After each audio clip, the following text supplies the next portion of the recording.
411.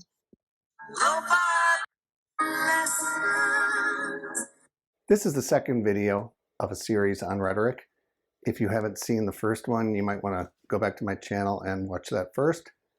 Then again, you do you. If you want to follow along with the slides, look for a link in the description.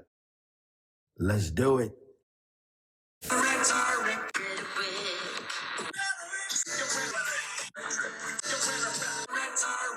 All of my lessons come with the same three promises. Number one, I'll tell you what I'm going to tell you. Number two, I'll tell you. Number three, I'll tell you what I told you. I hope it helps. I promise coming up. This is where I fulfill promise number one and tell you what I'm going to tell you. So here's what we'll be covering. We'll cover rhetoric in a nutshell because we're covering the uses of rhetoric in this video. And so it's good to kind of encapsulate everything before we go any further. Then we'll talk about how and when we use rhetoric. And then we'll go over some key foundational takeaways from Aristotle's rhetoric. Here we go. Here we go. I promise. I'll tell you all about it. Help! I'm in a nutshell. How did I get into this nutshell? If you haven't noticed, I've been being a little cutesy with the sketches of Aristotle and the sketches of me, just so you know whose ideas are whose. I made him bigger because he's a giant. So let's nutshell this. This book, Aristotle's Rhetoric. What are some of the big takeaways we can get that give us a foothold to start understanding the art? Okay, first, we should keep in mind that it is indeed an art, the art of persuasion, that it involves both practice of persuasion and the analysis of persuasion, including the analysis of things that haven't even happened, just thinking about the possibilities of what might be persuasive. So again, it's my first bullet point here, the possibilities in a situation. Again, a given situation. Not all situations are the same, right? Thinking about how other people might be using persuasive strategies on us, so that way we're aware of them, right? We can think about how we select language, how we arrange language, how we use language, and other forms of communication in specific instances. And then finally, my last idea here that I think is a good takeaway from this treatise on rhetoric is that rhetoric helps us use persuasive strategies and analyze them. And the way Aristotle covers everything, he has the 5 canons of rhetoric: invention, arrangement, style, memory, delivery. In terms of delivery, this opens the door for paralinguistic and extralinguistic aspects of communication like tone, hand gestures, the volume of our voice, things like that. It even, I think, delivery leads into document design in terms of written communication. I mean, when we put an essay into MLA or APA or Chicago style or whatever style a professor wants us to do, or we put a report together in the way our boss wants us to do it, isn't that kind of like wearing a suit to the job interview? Isn't that a little bit like, showing, hey, I belong, giving a shot? Don't be prejudiced against me from the jump, right? So these are all good things to think about as we sum up Aristotle's thoughts about, very basic, this intro, thoughts about the art of rhetoric. Oh, yes. Rhetoric.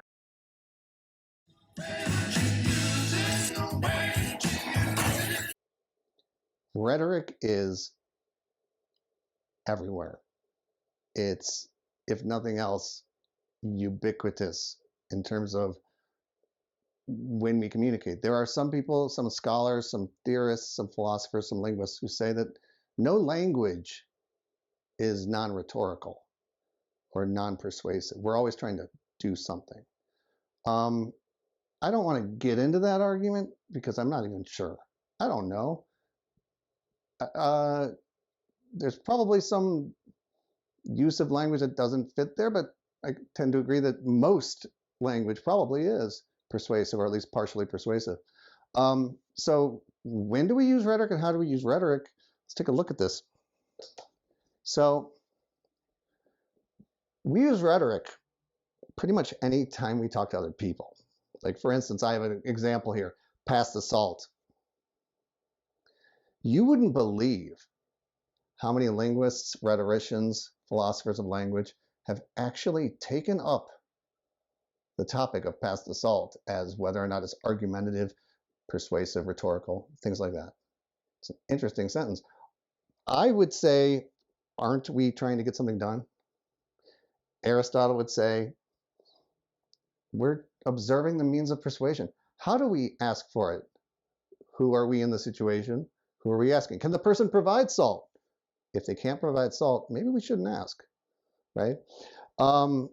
Next, we use rhetoric pretty much anytime we write something, especially to other people. Sometimes when we write to ourselves, probably most of the time when we write to ourselves. So let's say we write a note that says, please lock the door. Well, again, aren't we trying to get something done, right? Aristotle would say, utilize the means of coming near success. What's going to get that door locked, right? If writing, please lock the door, gets it done, then that is success. If it gets it done most of the time, and sometimes the person you're writing the note to just forgets, well, that's coming near success, and it's much better than forgetting all the time, isn't it? Right? Next, we use rhetoric pretty much anytime we think about speaking or writing. So let's say I'm trying to come up with a reason why I was late to an event, okay? And I said, okay, I'm gonna say I'm sick, not I overslept. They might both be true. But what we're doing is we're trying to figure out which one would be more persuasive in this situation. Planning a persuasive strategy is what that is. Aristotle would say, again, recognizing the available means of persuasion. Next, we use rhetoric pretty much anytime we think about how others have spoken to us. This is the analytical part of the art, right? Was she nice to me because she needs to borrow some money? That's analyzing another person's persuasive tactics, right? Aristotle would say that is discerning the real and the apparent means of persuasion.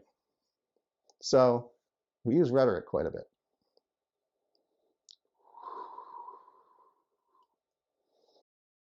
Rhetoric. Take it away. So what are the big takeaways from this analysis of rhetoric in terms of the ideas put forth by Aristotle in the Rhetoric? Well, I'm going to use his language, and then I'll use mine over here in blue. Aristotle mentions the available means of persuasion, discerning the real and the apparent means of persuasion, success in persuasion, including partial success, observing the means of persuasion. My note is rhetoric is about both the practice and the analysis of the art of persuasion. Okay. And the next set of takeaways that we've got is Aristotle's mentioning of the circumstances of each particular case, his mention of in any given case. There are general rhetorical principles in certain situations and certain ways of writing to certain audiences from a certain stance on certain occasions. However, this is huge. No two rhetorical situations are the same. No. Different people, different places, different culture, different magnitude of the issue, different audience, right? Some issues require more delicacy than others. So again, we got this idea that You know, nothing is going to work in all situations. Nope. Rhetoric. I promise you, I promise. One more time. I've promised to tell you what I told you, so here I go. Today we talked about rhetoric in a nutshell, where we just kind of encapsulated some of the most important concepts in the art of persuasion. Then we talked about how and when we use rhetoric, and we went over some key foundational takeaways from Aristotle's Rhetoric. Coming up in future videos, Aristotle's rhetorical persuasive appeals, logos, pathos, and ethos. As always, you can find the slides for this presentation in the description, and I hope you join me for the next Dr. C Lo-Fi lesson. Rhetoric.